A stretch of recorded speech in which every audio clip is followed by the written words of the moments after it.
Fans who solely know Sonic the Hedgehog through Sega's games might be surprised by the darker turns the franchise takes in other media, particularly the comics adaptations.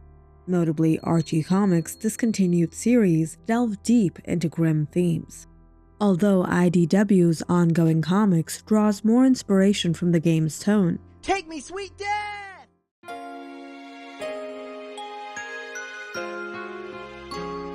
it still ventures into unsettling territories occasionally. And what is that? Let's start with Sonic's digital lobotomy, for example. IDW Publishing's Sonic the Hedgehog Scrapnik Island miniseries has garnered praise for its captivating narrative and stunning artwork. However, it diverges from the main series by delving into darker themes, effectively transforming the Sonic franchise into a chilling tale. The series reaches its darkest moment in the fourth and final installment, where Mecha Sonic immobilizes his living counterpart on a makeshift operating table. He chillingly reveals his intention to transfer his consciousness into Sonic's brain, likening the process to a nightmarish extraction of brains. The scene evokes the dread of surgical horrors reminiscent of lobotomy procedures, amplified by the unsettling presence of a rusty operating table. But I guess there are darker things than lobotomy, like the elder abuse of King Maximilian. In Archie Sonic issue 156, the reprehensible act of withholding medication from an ailing elder leading to King Maximilian slipping into coma unfolds.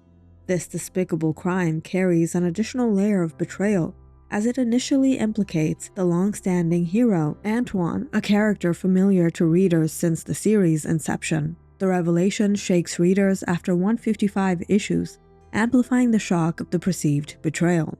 Although later revealed to be the machinations of Antoine's evil twin from Sonic's alternate universe, the act remains deeply disturbing. The framing of Antoine adds a sinister twist, as the real Antoine could feasibly harbor motives for harming King Maximilian, intensifying the deception's impact. And then there was the four sorcerers stuck in a villain's head. The genesis of the villain Ixis Naugus is a twisted tale of dark sorcery. Born from the tumultuous clash of four sorcerers vying for dominance, Naugus emerged as a physical manifestation of their arcane battles. However, the sorcerer's spirits became ensnared with Naugus's psyche, lying dormant until they awaken later in the series to torment their host. The psychological and physical torment drives Naugus to desperate pleas for assistance in Sonic issue 241. Concealing his true intent to manipulate others into unwittingly aiding his bid for power. Despite his villainy, readers cannot help but empathize with Naugus's plight, trapped in his own torment. In another harrowing narrative, Mammoth Mogul perpetrates one of the darkest acts in Sonic lore. Holding Tails captive in a prolonged slumber, Mogul drains the young fox's potent energy over 10 issues. Compounding the cruelty, Mogul compels Tails to maintain his turbo form throughout, despite his conscious state. To conceal Tails' absence, Mogul creates a false clone to live among Sonic and his companions. The clone, unaware of its true nature, experiences a disturbing revelation before vanishing, leaving a poignant and unsettling aftermath. But hold it right there. Just when you might have thought it can't get worse, we're gonna take this to another level of dark: the wedding execution. The grimness of holding a couple at gunpoint during their wedding ceremony, intending to execute them along with their pastor and terrified guests afterward, is undeniable. Dr. Eggman orchestrates this heinous scheme, acknowledging the couple's final wish to marry before their demise. While begrudging granting their request, Eggman taints the moment with discomfort, robbing it of joy. Sonic ultimately intervenes to save the day, yet the survival of Hershey and Jeffrey St. John does little to alleviate the grimness of their harrowing ordeal. Next, don't tell PETA what they did, and I'll let you on this one. Prior to the Imposter Syndrome miniseries and the landmark Sonic issue 50, the Metal Virus saga stood apart with IDW's catalog. This narrative arc diverged into darker realms, boasting a scale of grandeur unmatched by its counterparts. Within the saga lies a scene of unparalleled darkness as Dr. Eggman conducts experiments on live animals. The palpable fear of the innocent creatures contrasts starkly with Eggman's sadistic enjoyment, amplifying the unsettling nature of the scene. The repercussions of Eggman's actions on his test subjects adds an additional layer of disturbing intensity rarely witnessed within IDW storytelling, leaving a lasting impact on readers. But even if you're not an animal lover to be triggered by that, you will definitely feel the creeps when Dr. Eggman targets his niece's grandmother. The gravity of Dr. Eggman's actions takes a chilling turn as he targets a humanoid child, intent on transforming her into a robotic statue. The nefarious act reaches new depths of darkness when Eggman compels the child to witness her grandmother suffering the same fate in Sonic the Hedgehog issue 105. The sinister narrative is compounded by the absence of the original Dr. Robotnik, adding a layer of complexity to the familial ties within the story.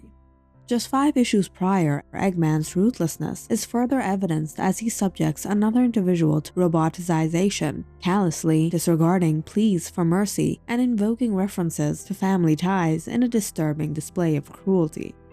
Despite Sonic's consistent victories over Dr. Eggman across various continuities, reaching a staggering 200 issues of triumph, a pivotal moment unfolds where Eggman suffers a profound defeat. The extent of this loss is so devastating that Eggman's psyche fractures, plunging him into madness.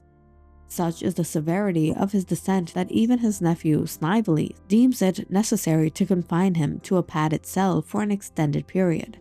Sonic, despite prevailing over his arch-enemy, is unable to revel in his triumph as he witnesses Eggman's tragic spiral. In a surprising act of empathy, Sonic decides to relocate Eggman from his incarceration alongside Snively to a facility where he may receive more compassionate treatment, demonstrating a complex dynamic between adversaries transcending mere conflict. But this just beats it to the top how dark Sonic the Hedgehog can be, literally.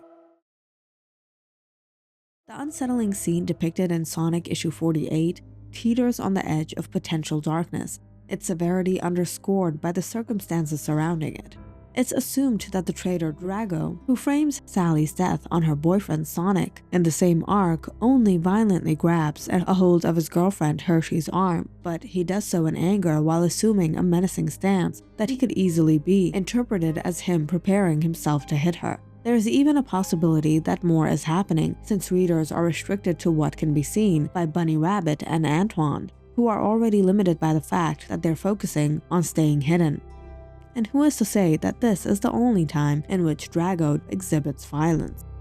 What do you think? Is this the darkest scene in Sonic the Hedgehog?